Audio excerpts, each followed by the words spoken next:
맘티칭TV의 맘선생입니다.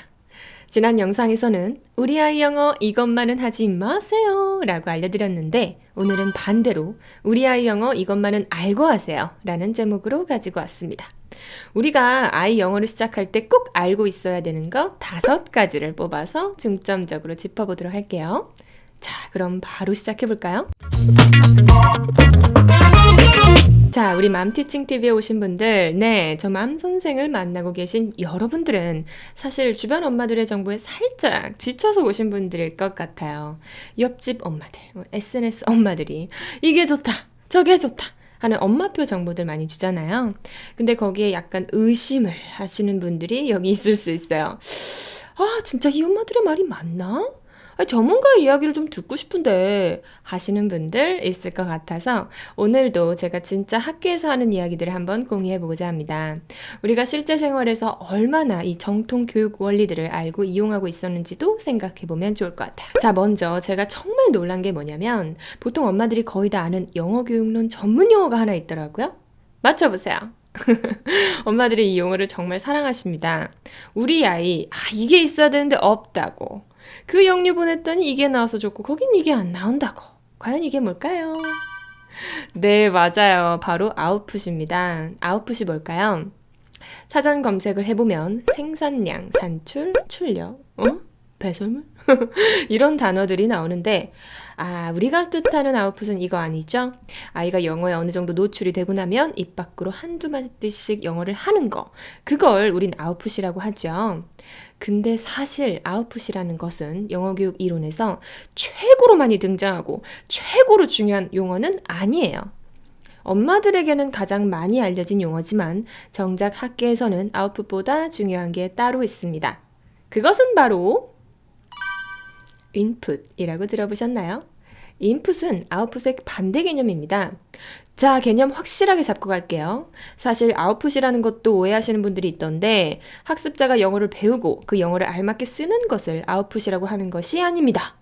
아웃풋이란 학습자가 영어를 사용하면서 발화로 나타내는 모든 것들을 뜻해요. 즉, 아이가 틀리게 말하는 것들도 다 아웃풋입니다. 근데 엄마들은 아웃풋이라고 하면 영어를 알맞게 쓰는 성과라고 생각하잖아요. 그것이 아니고 그냥 아이가 영어로 내뱉는 모든 것들을 아웃풋이라고 하고요. 인풋은 반대로 아이가 접하는 모든 영어를 말해요. 선생님이 영어로 말씀하시는 것, 교재에 있는 영어, 그림책이나 영상 자료에 나오는 영어, 다른 친구들이 말하는 영어, 어떤 원어민들을 통해 접하는 영어 등등 이렇게 모든 형태를 듣고 읽는 영어가 다 인풋입니다. 그리고 바로 이 인풋이 학교에서는 아웃풋보다 더 중요하다고 말하죠. 왜냐하면 아기가 처음으로 말을 배울 때 생각해 보세요. 엄마 아빠가 말을 전혀 하지 못하는 갓난아기한테도 엄청 많이 말을 걸잖아요. 진짜 한 단어를 거의 수천 번 넘게 들려줄 거예요. 이게 모국어에서는 인풋입니다. 그 말의 양이 어느 정도 쌓이고 인간 고유의 언어적인 능력에 따라 생후 2년 정도 지나면 말이 트입니다. 만약 아기한테 엄마 아빠가 말을 안 걸어줘요. 그리고 이 아기는 그 어떤 데서도 언어를 접할 수 없다면 인풋이 없는 거죠. 말을 할 수 있을까요? 못합니다. 소위 늑대인간이라고 하죠. 인간은 그런 경우가 정말 드물긴 하지만 어릴 때 언어를 접하지 못하면, 즉 인풋이 없으면 아예 말을 못한다고 해요. 외국어 습득도 마찬가지입니다. 외국어로 말할 수 있으려면 그 외국어를 정말 많이 접해야 한마디, 두마디씩 조금씩 할 수 있어요. 그래서 우리가 영어 공부하면 영어에 많이 노출되어야 한다고 하는 이유도 여기에 있습니다. 얼마 전에 제 친구가 5살짜리 아들에게 처음으로 원어민 놀이 선생님을 붙여준 적이 있어요. 그때 그 친구가 저한테 카톡으로 그러더라고요. 카톡? 야, 1시간이 지났는데 애가 영어를 안 해. 왜 아웃풋이 안 나올까? 이러더라고요. 제가 깜짝 놀랐어요. 물론 우리가 그렇게 방문 놀이 선생님들은 지불하는 비용이 있기 때문에 이런 조급한 마음을 가질 수는 있거든요. 근데 언어라는 것이 하루아침에 일어나는 것이 아니며 진짜 많은 노출, 즉 인풋이 필요하다는 것을 꼭 알려드리고 싶습니다. 아니 입장 바꿔 생각해 보세요. 우리가 어디 뭐 저기 스페인 같은 데 가서 스페인 사람이랑 한두 시간 시간을 보낸다고 해서 갑자기 막 데케로 까를로스 에스파뇰 이렇게 하면서 스페인을 하지 못하잖아요. 시간이 정말 많이 필요합니다. 여러분 그래서 이걸 꼭 유념하시고 집에서 영어 육아하실 때에도 하루에 적어도 한 3시간 이상의 영어 인풋에 노출해 주세요. 사실 그 이상의 인풋이 있어야 외국어 습득이 이루어진다는 것을 강조해드리고 싶습니다. 이것만은 알고 하세요. 세 번째 키워드는 바로 개인차입니다. 이건 모든 엄마들이 다 고개를 끄덕끄덕 하시는 부분이죠.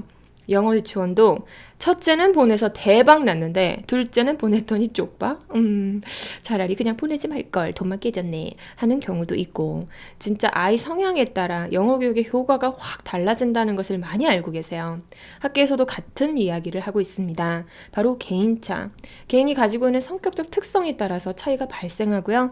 또 의외로 개인이 사용하는 전략, strategy, 바로 이 어떤 전략 때문에 학습자가 외국어를 성공적으로 습득하느냐 실패하느냐를 좌우한다고 합니다. 사실 이건 제가 개인적으로 굉장히 궁금해서 연구를 깊게 해보고 싶은 분야인데요. 도대체 어떤 아이들이 영유에 가면 성공을 할까? 우리 아이 좀 투자해서 영유를 보내면 대박일까? 쪽박일까? 고민하는 엄마들에게 좀 도움이 될 것 같거든요. 자, 그래서 제가 또 리서치를 좀 해봤습니다. 근데 오늘은 간략하게만 말씀을 드릴게요. 이 부분은 다른 영상으로 진짜 제대로 영유에 잘 맞는 아이, 잘 맞지 않는 아이라는 제목으로 가져오겠습니다. 오늘은 영어교육 학계에서도 개인차에 대한 심도 있는 연구를 할 만큼 외국어 습득 과정에서 개인차가 매우 심하다라는 걸 말씀드리고 싶고요. 개인이 가지고 있는 성격적인 부분에서는 꼭 아이가 외향적이어야 외국어를 잘 배우는 걸까? 그건 아니고요. 내향적인 아이들도 그들이 가진 인내심과 신중함으로 더 정확한 발음하는 경향이 있었다고 해요. 그러니까 아이가 외향적인지 내향적인지는 사실 외국어 습득에서 막 결정적으로 크게 중요한 요인은 아니고 오히려 High Input Generator라고 해서 인풋을 많이 발생시키는 학습자가 보통 좋은 성과를 냈다고 해요. 이것 보세요. 또 인풋이라는 말이 나오죠? 결국 이걸 보면 영어 교육에서 인풋이 얼마나 중요한지 알 수 있고 우리 아이 영어 교육의 목표도 세워볼 수 있을 것 같아요. 그냥 우리 아이 무슨 뭐 영어 점수 몇 점, 뭐 리딩 지수 몇 점 받는 게 우리 목표 아니고요. 바로 우리 아이가 이 High Input Generator가 되는 것. 10살이 되든 20살이 되든 한국에 있든 외국에 있든 영어를 자기 스스로 계속해서 사용하고 계속해서 접하면서 그 영어 능력을 잃지 않고 더 향상시켜 갈 수 있게.